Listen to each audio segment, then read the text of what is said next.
Hi friends, कमलास kitchen को आपण मानक स्वागत। आज मु बनैबी शेवळ माछर तरकारीटे। चलतु स्टार्ट करिबा। देखंतु मैं एठी शेवळ माछ को भाजी नै जाईची। एठी से भजा माछ तेल को रख नै जाईची। एठी आलू किछि काटी के भाजी देईची। देखंतु एठी ग्राइंडिंग जार रे मु किछि पियाज नै जाईची, छोटो पियाज गोटे, किछि अदा नै जाईची, किछि रसुण पाखुडा एमती नै जाईची, 10 रु 15 रसुण पाखुडा। ताधरे गोटे चामच सोरिष एमती नहीं जाइए, ताकू भल भाव में ग्राइंडिंग करनबा। देखो आलू भजा आमर एठी हो गलानी। से तेल रे मुझे काटिक रखिथिबा पियाज को ऐड कर देइची। पियाज को आम भल भाव में गोल्डन ब्राउन कलर आसवा पर्यंत भाजीबा। देखो आमर पियाज भाजी हो गलानी। एठी मु काटिक रखिथिबा गोटे बड़ टमाटो को दे देइची, ताकू भी आम एमती भाजीबा। देखो एठी मु टेस्ट अकॉर्डिंग लुण ऐड कर देइची, जहाँफल कि आमर टमाटोटी जल्दी सीझी जीव। टमाटो को भल भाव में भाजी नबा। देखो मुझे लंका गुंड ऐड करिची। आपन को जेतिकी राग दरकार से हिसाब रे आप लंका गुंड ऐड करेंगे। ताकू भल भाव में मिक्स कर नहीं जाइए। देखो एठी मोर टमाटो एमती भाजिक रेडी हो गलानी। से मु मसला अबिका ऐड करी। देखो आम जो बाटिक रखी थे मसला टी ऐड कर देइची। किसी पानी देकी ग्राइंडर जार रे ताकू भी ऐड कर देइची। भल भाव में आम मसला को कषि नहीं जिबा। मसला टी आम जते भल कषि हम आमर माछ तरकारी सेते भल स्वाद आसीबो।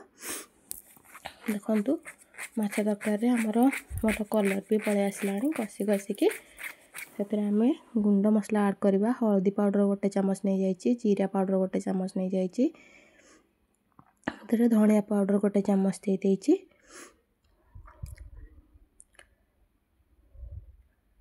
देखो एतरे मु किछि फिश करी मसला दे देइची। आम सबको भल भाव में मिसई नबा। भल भाव में मिसई नहीं जाइए मु। देखो आमर तरकारी तेल छाड़ी देइची। आम से पानी ऐड करवा। पानी ऐड करके भल भाव में आपको कषि नहीं जिबा। देखो आमर कषि हो गलानी। मुझे भाजिक रखिथिबा आलू को ऐड कर देइची। ताकू भल भाव में कषि नहीं जाइए। देखो आमर मसला कषाटी रेडी हो गलानी। से मु अबिका पानी गरम करके रखीची। आम से गरम पानी ही ऐड करवा। देखो आम मसला भल भाव में कषि हो गलानी।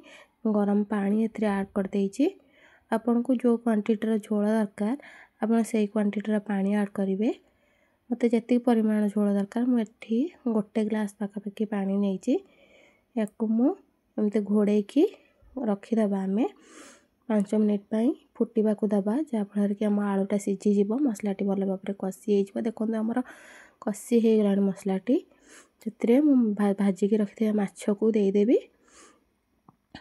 आउ गोटे मिनिट ताकू ढांकुणी घोड़े की रखीदेवी। आमर माछटा भी भल भाव में जमती सीझीज। देखो ये मु माछ को दे देइची।